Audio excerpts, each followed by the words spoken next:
Salam müəllimlər, hər vaxtınız xeyir olsun. Bugün deməli dərs 17-nin, yəni təlimin forma və modellərinin testinin izahını verəcəm sizə. Başlayaq birinci sualdan, vaxt itirmədən görək nə deyir. Hansı fikir doğru deyil? Deməli, ənənəvi sinif otaqlarında da asinxron tədris mümkündür. Ənənəvi sinif otaqlarında da asinxron tədris mümkündür. Belə bir məqam qeyd etmişdim ki, canlı və onlayn. Qoyun yazaq bunu belə baş hərflərindən olmasın. Canlı və onlayn. Bunların demişdim hər birində sinxron və asinxron dərs tətbiq etmək olar. Ənənəvi sinif otaqlarını necə keçirir dərs canlı? Deməli, sinxron və asinxron tətbiq edilmək deyirsə, mən deyirəm, yəni canlıda da, onlaynda da. Sinxron və asinxron tədris mümkündür. Deməli, A variantı düz. Bizdən nə istəyir? Yanlış istəyir. Daha sonra, düz. Həm canlı, həm də onlayn dərslər sinxron və asinxron ola bilər. Bayaq vurğuladığım məqam ola bilər. Asinxron tədris şagirdlərin metakognitiv təfəkkürünün inkişafına daha çox şərait yaradır.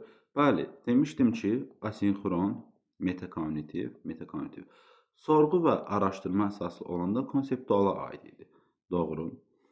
Sinxron tədrisin açar məqamı odur ki, proses eyni zaman kəsiyində hamının prosesə cəlb olmasıyla baş tutur. Sinxron tədrisdə demişdik ki, hamı eyni zamanda eyni yerdə olmaya da bilər. Onlayn. Amma şərt nədir? Hər kəs eyni zamanda qoşulmalıdır. Hər kəs eyni zamanda. Yəni, sinxron tədrisdə zaman anlayışı mütləqdir. Daha sonra, sinxron tədrisdə onlayn platformalardan istifadə olunmur. Xeyr, sinxron tədrisdə, məsəl üçün, sinxron tədris nətər olur? Canlı olur, onlayn olur. Düzdürmü? Və bu sinxron tədris onlayn olursa, onlayn platformadan istifadə etmədən nətər keçə bilərəm onu? Deməli, səhvdir. Yanlış cavab E variantı. Daha sonra, gəldik 2-yə. Sinxron fikir, hansı fikir daha doğrusu, sinxron tədrisə aid deyil. Hansı fikir sinxron tədrisə aid deyil. Canlı və sürətli əks əlaqə yaradılır. Bəli, niyə? Çünki hamımız eyni vaxta qoşulmuşuq. Eyni zamandayıq. Şagirdlər və müəllimlər arasında məlumat və təcrübələrin aynı ötürülməsi təmin edilir. Bəli. Burada vaxt məhdudiyyəti yoxdur. Xeyr, vaxt məhdudiyyəti var. Sinxron tədris onlayn. Və hamımız deyirik ki, müəllimlər, qoşulan saat məsəl üçün 4-də 6-ya kimi dərsimiz var. 4-də məsəl üçün 6-ya qədər. Vaxt məhdudiyyəti var. Yəni, sən 4-ə qədər tapşırığı hazırlayıb 4-dən 6-ya iştirak edilməlisən dərsdə. Niyə vaxt məhdudiyyəti yoxdur ki? Vaxt məhdudiyyəti asinxron tədrisdə yoxdur. Yanlış. Yəni, cavab C variantı. Bax, digərinə. Dərslər hər dəfə əvvəlcədən müəyyən edilmiş vaxta keçirilir. Bəli, sinxron tədrisdə əvvəlcədən müəyyən edilmiş vaxta keçirilir və hamı həmin vaxt qoşulur. Şagirdlər arasında ünsiyyət qurmaq bacarıqları inkişaf edir. Xeyr. Niyə xeyr? Şagirdlər arasında, bax, bu E variantı asinxron tədrisə aiddir. Niyə? Asinxron tədrisdə nətər idi? İstədiyin vaxt qoşulurdun. Hazır video izahları var, onlara baxsan. İstədiyin vaxt cavab verirsən, istədiyin vaxt sualına cavab verirlər. Fərqi yoxdur. Görsən, ünsiyyət yoxdur. Konkret ünsiyyət yoxdur burada. Ünsiyyət bacarığını ünsiyyəti inkişaf eləyən şagirdlər arasında ünsiyyət qurmaq bacarığı inkişaf edir. Bu sinxron, bəli. Amma asinxronda ünsiyyət inkişaf eləyə bilmir. Dərslər hər dəfə əvvəlcədən müəyyən edilmiş vaxtda keçirilir. Bəli, cavab C variantı. Deməli, sinxron tədrisdə nə var idi? Anında əks əlaqə verirsən, canlı və sürətli əks əlaqə olur. Əvvəlcədən müəyyən edilmiş vaxtda qoşulur hamı. Şagirdlər arasında ünsiyyət bacarığı olur. Bu sinxrondur. Asinxronda nədir? Gecikmiş rəy verirsən, şagirdlərin metakognitiv bacarıqları inkişaf edir. Şagirdlər öz vaxtlarını düzgün bölə bilir. Özlərinə uyğun vaxta hazırlaşırlar. Yəni, özlərinə uyğun, belə deyim, vaxt müəyyənləşdirilər, o vaxtlarda hazırlaşırlar. Sorğu və araşdırma əsaslı təlimə aid komponentlərdən biri doğru göstərilməyib. Nəyə? Sorğu və araşdırma əsaslı təlimə aid komponentlərdən biri doğru göstərilməyib. Əsas sualın qoyulması və hipotezin rəsmləməsi birinci nədir? Yönləndirmə. İkinci əsas sualın qoyuluşu. Elədirmi? Üçüncü nə idi? Araşdırma. Dördüncü nəticə. Beşinci müzakirə. Yönləndirmə, əsas sualın qoyuluşu, araşdırma, nəticə, müşahidə. Bu da bu formada. Deməli, burada nə səhv olan? Qiymətləndirmə. Qiymətləndirmə yoxdur. C variantı. Daha sonra, problem əsaslı öyrənmə haqqında fikirlərdən biri doğru deyil. Problem əsaslı öyrənmə haqqında fikirlərdən biri doğru deyil. Baxaq. Şagirdləri dərsə yönləndirmə ilə başlayır. Şagirdləri dərsə yönləndirmə ilə başlayır. Problem əsaslı haqqında deyilən fikir səhvdir. Baxın, yönləndirmə ilə başlayan bayaq dediyimiz nə idi? Sorğu və araşdırma əsaslı idi. Sorğu və araşdırma əsaslı. Bizə də nəyin altında veribdir? Problem əsasını. Deməli, yanlış olan A variantıdır. Daha sonra baxırıq B variantına. Baza biliklərinin olması şərtdir. Baza biliklərinin, bəli. Biz nə demişdik? Demişdik, problem əsaslı və layihə əsaslı öyrənmədə baza biliklərinin olması şərtdir. Qrup şəklində aparılır? Bəli, qrup şəklində aparılır. Və demişdik, qrup şəklində aparıldığı üçün əməkdaşlığı, ünsiyyəti, problem həll etmə kimi bacarıqları inkişaf etdirir. Layihə əsaslı öyrənmə ilə oxşarlıq təşkil edir? Bəli. Fərqlilikləri var idi, onlara toxunmuşduq. Həm mövcud biliklərdən istifadə, həm də yeni biliklər. Demişdik ki, çünki bizdə baza biliyi tələb eləyir. Niyə? Mövcud biliyimiz olmalıdır ki, ondan istifadə eləyək və yeni biliklər öyrənək. Bu da doğru. Şagirdləri dərsə yönləndirmə ilə başlayır. Əsas sualın qoyuluşu ilə davam edir. Ardından araşdırma, nəticə, müzakirə kimi mərhələlər sorğu və araşdırmaya aiddir. Ona görə A variantı yanlışdır. Sorğu və araşdırma əsaslı təlim haqqında verilən fikirlərdən hansı doğru deyil? Hər nə qədər şagird mərkəzi olsa da, müəllimin rolu və funksiyası olduqca həlledicidir. Bəli. Dərsdə eksperimental yolla deyil, eyni zamanda mənbələr üzərindən araşdırma etməklə də, bəli, yəni eksperiment aparmaqla deyil, mənbələr üzərindən araşdırma etməklə də həyata keçirilə bilər.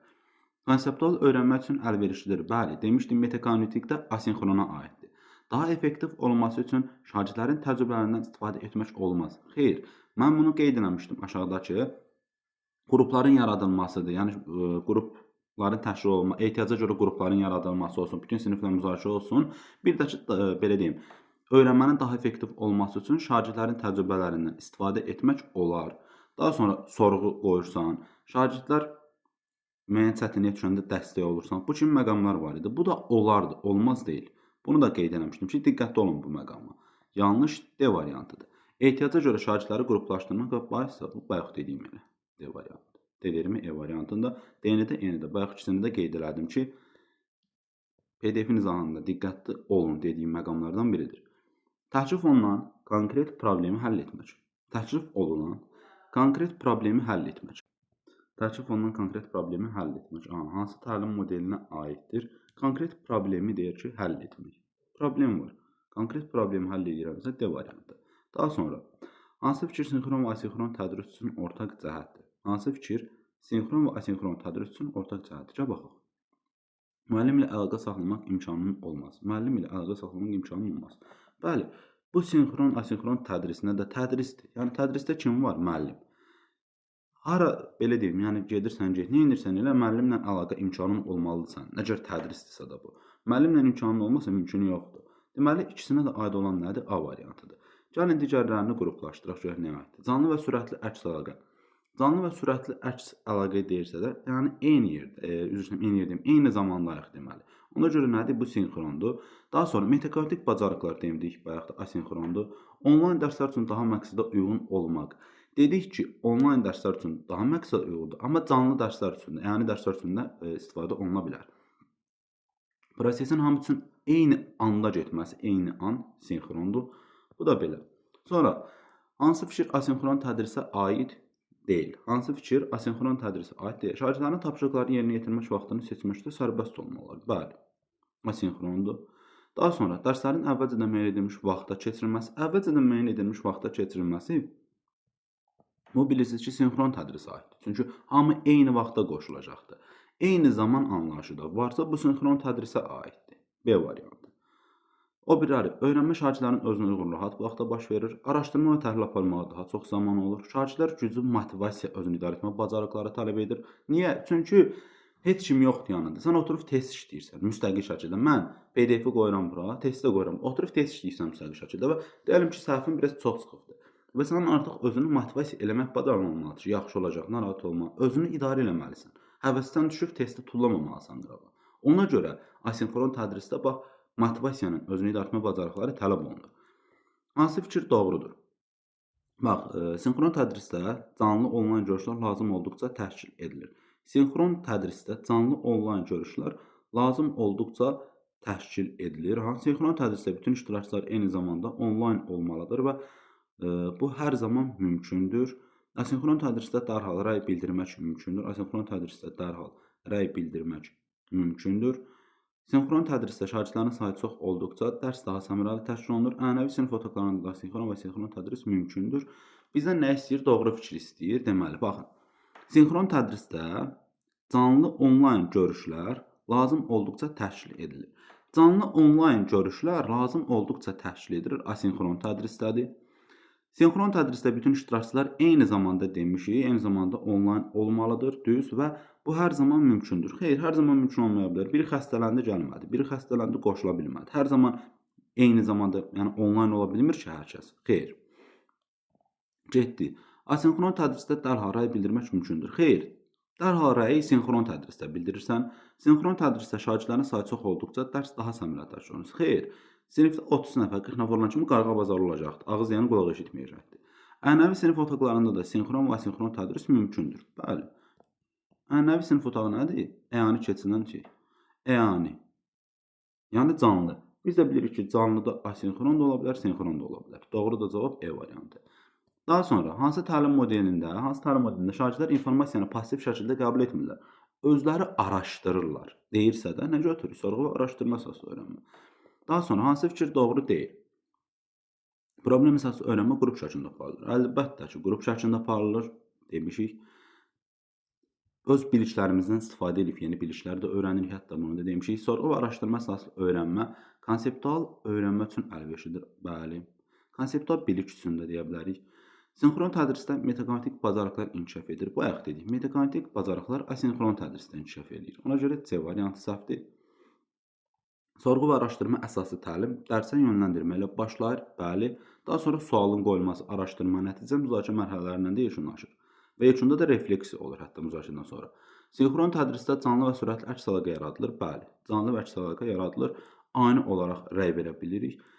Metaqognitiv nədə idi? Asinxronda idi. Amma biz orada nə görürük? Sinxron görürük. Daha sonra gəldik nəyə? 12. Sorğu və araşdırma əsaslı təlimə aid deyil. Sorğu və araşdırma əsaslı təlimə aid deyil. Ən məsuliyyətli mərhələ araşdırma mərhələsidir. Tamamilə doğrudur. Ən məsuliyyətli mərhələ araşdırma mərhələsidir. Ondan sonra baxırıq nəyə? Bu təlim modelində şagirdlər informasiyanı pasiv şəkildə qəbul etmirlər. Bəli, aktiv olurlar, özləri araşdırırlar. Şagird mərkəzi təlim modelidir. Demişik, 6-sı da şagird mərkəzi təlim modelidir. Bu model təkcə eksperimental yolla deyil, eyni zamanda mənbələr üzrə, bəli, eksperiment aparmaq yox, mənbələr üzrə araşdırma ilə dedik. Burada yanaşma olaraq yalnız deduktiv yanaşmadan istifadə olunur. Xeyr, deduktiv və induktiv yanaşmadan istifadə olunur. Niyə? Ümumidən xüsusiyə, deduktiv, xüsusidən ümumiyə, induktiv.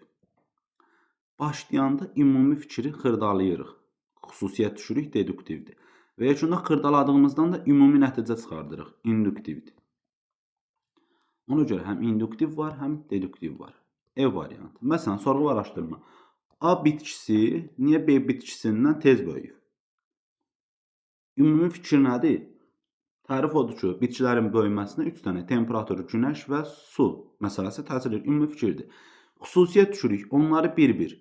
Günəşi, suyu, bir də nə idi? Temperatur. Bunları bir-bir araşdırdıq. Gördün, xüsusiyyət düşdük. Sonra da bu xüsusilərdən ümumiyə gəldik ki, bizə təsir edən günəş şüası idi. Gəldik axırda da ümumiyə çıxdıq, deməli. Sonra 13-cü sual. Fərqli variantı qeyd edin.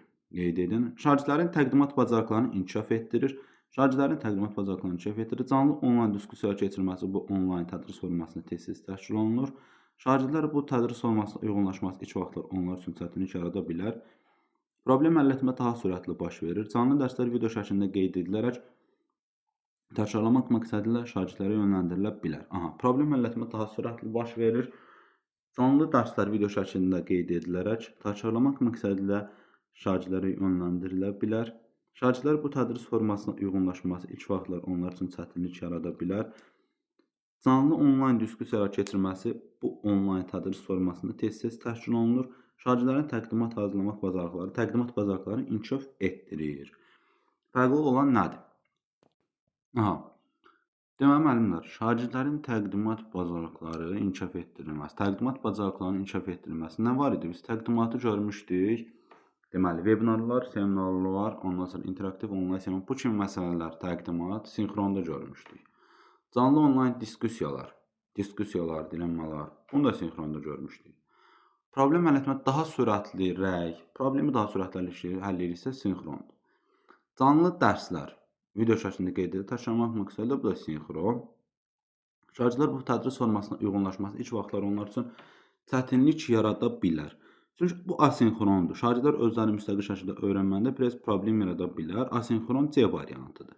Bu asinxrona aiddir. Yerdə qalanlar burada bir məsələ var. Bir iki dənə onları deyim, baxın. Təqdimat bacarıqlarını inkişaf etdirir. Diskussiyalar daha sürətli.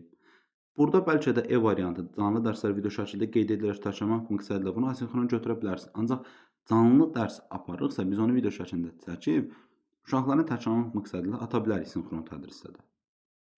Bir dənə uyğunlaşması, şagirdlərin bu tədris olmasına uyğunlaşması ilk vaxtlar onlar üçün çətinlik yarada bilər. Bu sinxron, asinxron tədrisdə. Çünki şagirdlər özlərini idarə etmədiyi, motivasiya bu kimi məsələlərdə biraz çətinlik çəkə bilərlər.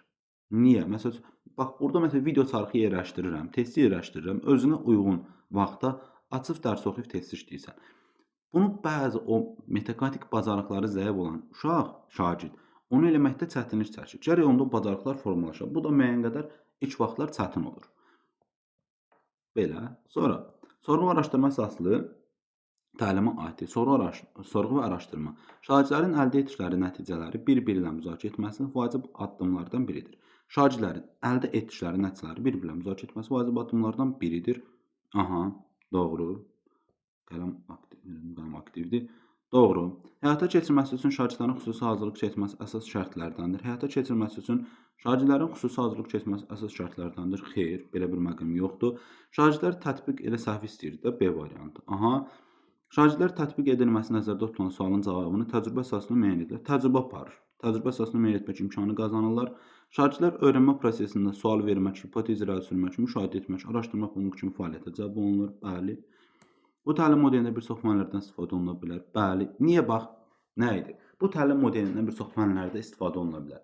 Biz deyirdik ki, təkcə eksperimental yolla deyil. Eksperiment aparmaq yox. Araşdırma ilə də öyrənə bilər və ona görə də təkcə təbiət elmlərinə yox, digər fənlərə də aid ola bilər. Ona görə bir çox fənlərdə nə edirik? İstifadə eləyə bilirik. Əla. Şagirdlər öyrənmə prosesində sual vermək, sorğu araşdıraraq sual verir, hipotez irəli sürür, yəni öz təxəyyülünü müşahidə eləyir. A ilə B gülünü qoyur, onları oturur, müşahidə eləyir. Kimdənsə gedib soruşur, nəsə araşdırır, sual verir. Araşdırma aparmaq. Elə bu araşdırma aparmaq. Araşdırma ipucudur bizim üçün. Deməli, bu da doğrudur. D variantı. Şagirdlər tətbiq edilməsi nəzərdə tutulan sualın cavabını təcrübə əsasında müəyyən etmək imkanı qazanırlar.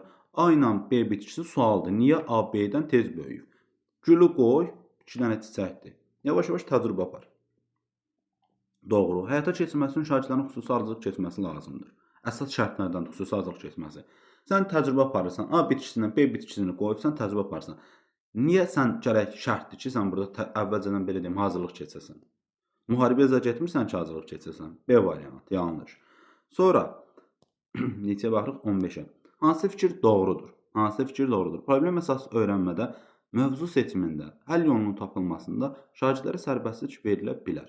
Baxın, problem əsaslıdan şagirdlərə sərbəstlik verilir və şagirdlər nə edir? Hansısa real həyat problemləri üzərində problem həll etmə bacarıqlarını inkişaf etdirirlər. Və problem əsaslı öyrənmə bir neçə gün və yaxud həftəni əhatə edə bilər. Bir neçə gün və yaxud həftəni əhatə edə bilər. Amma layihə əsaslı öyrənmədə nə idi? İli əhatə edə bilər. Geniş, belə deyim, spektrli suallar olur, geniş əhatə dairəsinə malik olur. Ondan sonra mürəkkəb xarakteristikası olur. Onlar nə idi? Layihə əsaslı idi. Deməli, 1-ə 1 vermək, 15-ə A düz. Sinxron tədrisdə şagirdə konsepti dərində düşünmək üçün kifayət qədər vaxt verilir. Kifayət qədər vaxt verilir asinxron tədrisdə. Sinxron tədrisdə oturmuşuq, qoşulmuşuq 4-dən 6-ya qədər vaxtımız var. Sənə də sual vermişəm. Sən gəlib saatlarla otura bilmərsən, vaxtın azdır sən. Gərək vaxtında cavab verəsən ki, o bir uşaqlara da sual verim. Deməli, bu vaxt məsələsi kifayət qədər vaxt asinxron tədrisdədir, sinxronda yox. Sonra, sorğu və araşdırma əsaslı təlimdə müəllim şagirdlərə əməl etməli olduqları təlimatlar siyahısını təqdim etmək üçün onları fəaliyyətə cəlb edir. Bu özü araşdırsın. Sən buna bir-bir addımları başa salsan. Məsələn, sizə deyirəm ki, bu test işləməyin yollarını. Testi atmışam, qoymuram işləməyə, başlayıram sizə izah edirəm. Onun nə xeyri oldu ki? özünüz işləməyəndən sonra. Bax, bu C də eyni şeydir. Elə bu tapşırığı verib arxasından da bir addımlar izah edir. Yəni xeyr oldu. Sonra sinxron tədrisdə şagirdlərin sayı çox olduqda dərs daha samurlaşır. Xeyr, bayaq dediyim, uşağın sayı çox olanda sinif qarğabazarına dönür. Asinxron tədrisdə dərslər hər dəfə əvvəlcədən müəyyən edilmiş cədvəl üzrə eyni vaxtda, hər dəfə əvvəlcədən müəyyən edilmiş eyni vaxtda təşkil olunan sinxron tədrisdədir.